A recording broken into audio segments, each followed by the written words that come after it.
Right, and as it goes, we tend to play games and enjoy them partly for aesthetical reasons. For FPS games, gun models are kind of a big deal. After all, those are the things in our faces almost all the time. I mean, come on, you wouldn't want some old man's balls dangling in front of your screen for hours on end. Okay, most normal people would prefer something better, but I do know for a fact that there are some people in my Vanu brethren that would like that. So anything goes, I guess. One more thing before we jump into it. Since this is highly subjective topic, don't be pissed if you don't find your obscure weapon here. After all, I have my own opinion. So, what are the best looking weapons in Planetside?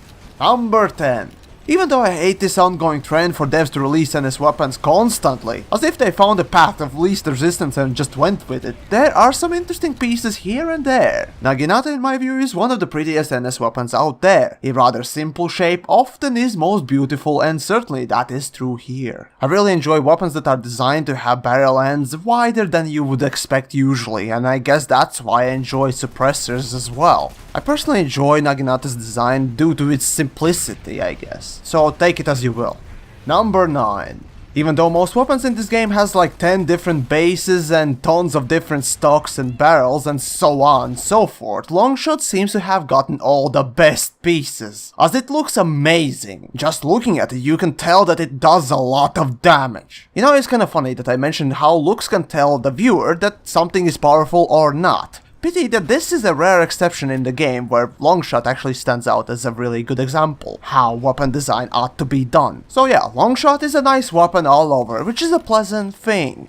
Number 8. As it goes, low-powered weapons should also be easy to pick out of the crowd by looks alone. In this case, Spiker. It looks beefy, but when you take a closer look at it, there is no clear barrel end, so it must do a lot of damage in a different way. One way to do so is with higher rate of fire, and that's the case this time. But really, that's not the real reason why Spiker's here. Obviously, it's the sheer uniqueness that it possessed that made me choose it. See, it's the only pistol that has a unique firing mode that makes the gun a little bit more lively. And also there's the magazine, well, if you can call it that. Frankly, it's nothing like anything else that Vanu possesses. A ball of energy, not a battery. Interesting. Number 7.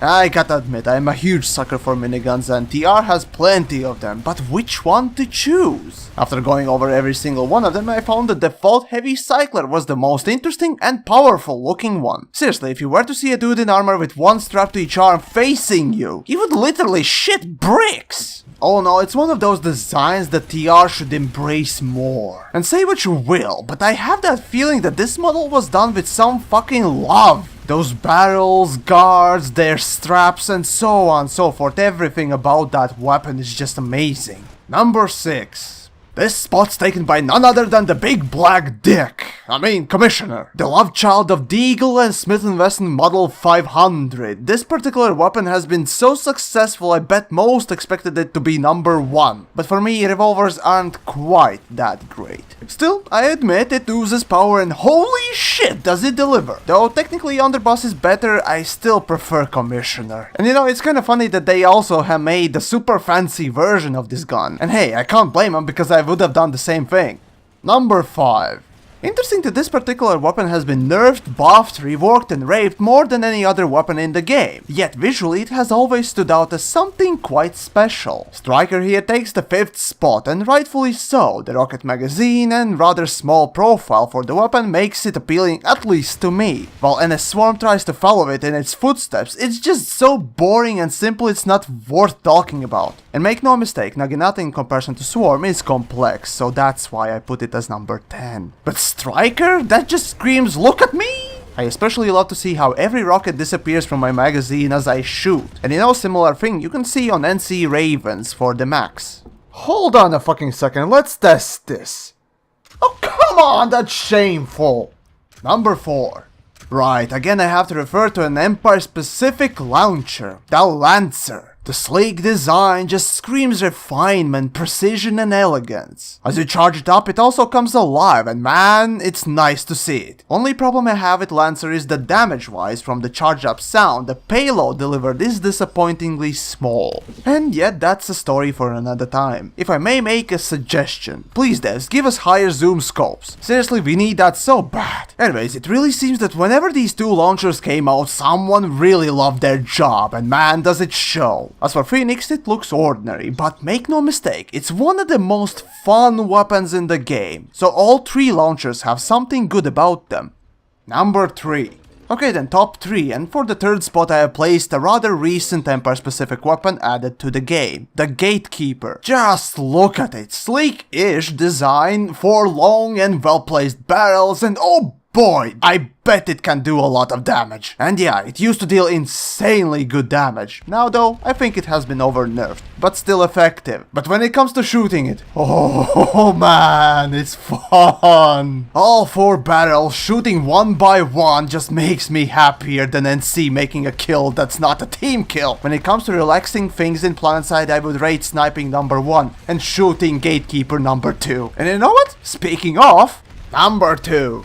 Following 2 weapons you guys can predict with ease, so that number 2 is Phase Shift. Yes, my all-time favorite sniper is number 2. And no, that wasn't intended as a joke. It's a futuristic look that just screams sci-fi, and though reload might disappear in the future, it's still a nice touch. The only thing I hate about Phase Shift is how forward grip looks. Well, okay, I don't hate it, I just think that it's not as good as the rest. Edge coloring on Phase Shift is nice little detail that you only see on few other weapons, Lancer including. While not every weapon can pull off a good paint job like that, Phase Shift just owns it. As an extra flourish, each scope is different from default sniper ones, and that just adds to the fun. And in general, I'd say that Phase Shift pretty much represents what Vanu are, in design and in part in functionality too.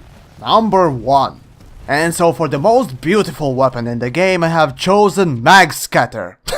I'm just kidding. It's the other half of that weapon. The almighty Railjack. Yes, the railgun is my number 1. A weapon that represents its faction so well, it should be engraved into NC engineers' skulls. So next time they decide to call something Gauss Gun or Railgun, that nagging design of perfection and beauty would set them straight. Frankly, the only aspect of this weapon that's missing is proper firing animation. And when I think about it, the same problem is with Phase Shift. And as I think about it, yeah, they both are missing maybe some little thing that would make them perfect. Though I'm not much of a fan of that automatic magloader for Railjack, I still have to admit, it's pretty cool. The paint job is wonderful, and when it comes down to scopes, well, okay, Phase Shift has better ones, but NC then again didn't excel at great scopes in the first place. So if anything, these are one of the best in the faction. Again, I have to say that Railjack represents NC to me so well, it's astounding how no other weapon ever was made in this way. And you know, it's interesting that Railjack and Phase Shift were introduced together, just like those launchers. And they are all great, at least in one way or another. Man, devs, wake up and let those artifacts,